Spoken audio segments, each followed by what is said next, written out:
So hello friend, welcome back to another video. তো megastar Shakib খানের upcoming cinema, যেটা মানে মূলত শাকিব ফাহাদের সাথে আসতে চলেছে, সেই কাজটা নিয়ে তোমাদের সাথে আপডেট শেয়ার করব।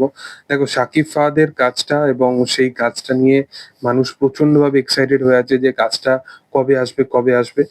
দেখো, মূলত এখন শাকিব খানের একটা মানে ওয়েব চলছে হচ্ছে কালা জাহাঙ্গীর নিয়ে।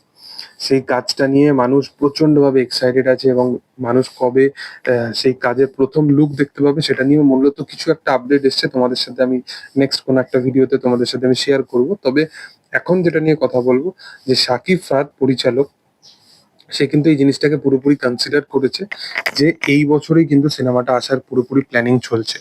এবার শাকিব খান যেটা সিদ্ধান্ত নেবে সে তার উপরে ভিত্তি করেই কিন্তু পুরোপুরি কাজটা করা হবে তাদের।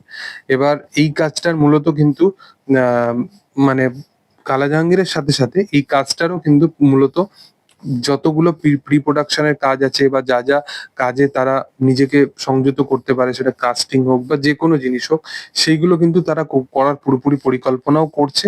এবং সবকিছু ঠিকঠাক থাকলে এই বছরেই শুটিং শুরু হয়ে এই বছরই শুটিং কমপ্লিট হয়ে তারা এই বছরই সিনেমাটাকে নিয়ে আসবে। এবার ব্যাপারটা হচ্ছে, যেহেতু এটা একটা সিরিয়াস ড্রামা বেসড ফিল্ম, এটা শুধুমাত্র যে মেন স্ট্রিম ধারার সিনেমা নয় বা প্রপার অ্যাকশন ওরিয়েন্টেড সিনেমা কিন্তু এটা নয়।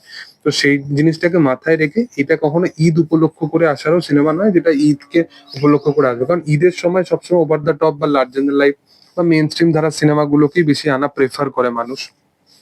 মানে শাকিব খানের ফ্যান্সরাও সেটাই ডিমান্ড করে আর কি।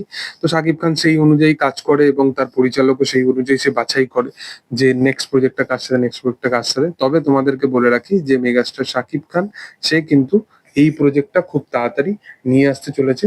এবং সে এটা অলরেডি মানে আমি তোমাদেরকে বলেছি যে ইনস্টাগ্রামে একটা স্টোরি দিয়েছিল যে একটা ওয়েভ বা একটা ঝড় আসার আগে একটু শান্ততা বজায় রাখা ভালো। তো সেই শান্ততাটা এখনো অব্দি বজায় আছে। এরপর থেকে সে ব্যাক অন দ্য ট্র্যাক এবং খুব তাড়াতাড়ি তার দুটো প্রজেক্টের উপর সে ওয়ার্ক করছে এবং দুটো প্রজেক্টকে প্রপার ভাবে ইউটিলাইজ করে, এবং দুটো প্রজেক্ট একদমই আলাদা রকমের চরিত্র। তো সেটা কিভাবে সেটাকে সে ম্যানেজ করে সেটাই হচ্ছে দেখার। দুটো লুক একদমই ভিন্ন টাইপের, অন্য রকম। তো সেই জিনিসটাকে সে কিভাবে ম্যানেজ করে সেটাই হচ্ছে দেখার। তবে তোমাদের কি বক্তব্য, তোমরা কতটা এক্সাইটেড আছো এই কাজটা নিয়ে, সেটা অবশ্যই তোমরা কমেন্ট সেকশনে জানাতে পারো। ভিডিও ভালো লাগলে অবশ্যই তোমরা লাইক করো, শেয়ার করো, সাবস্ক্রাইব করো চ্যানেলটিকে এবং পাশে থাকা বেল আইকনটা অবশ্যই প্রেস করে দিও। Thank you all, by.